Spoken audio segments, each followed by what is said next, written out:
BRS పార్టీకి ఉంది అధ్యక్ష.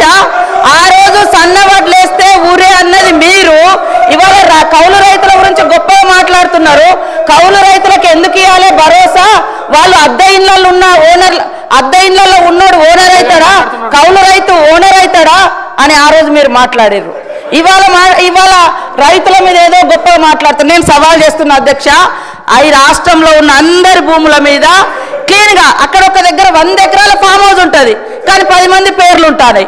అది బయట తీయండి.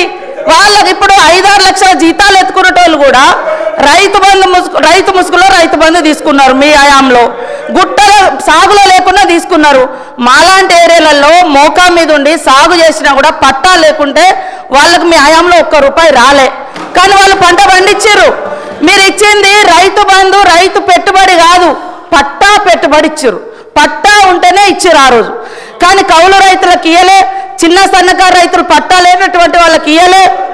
అదేవిధంగా రైతు రుణమాఫీ గురించి గొప్ప చెప్తున్నారు. మీరు అనేక మందిని మీరు చేసినటువంటి రుణమాఫీ వడ్డీ మాఫీ అయింది, రుణమాఫీ కాదు. రుణమాఫీ కాదు, అది వడ్డీ మాఫీ. ఆ వడ్డీ మాఫీలో కూడా మీరు అనేక మందికి రైతులకు నిబంధనలు పెట్టడంతో చాలా మంది ఈ నిబంధనల మూలంగా మేము ఇచ్చినటువంటి రుణమాఫీలోకి కూడా కొంతమంది రెన్యువల్ కానటువంటి పరిస్థితి వాస్తవం. అలాంటి వాళ్ళే రాగింది.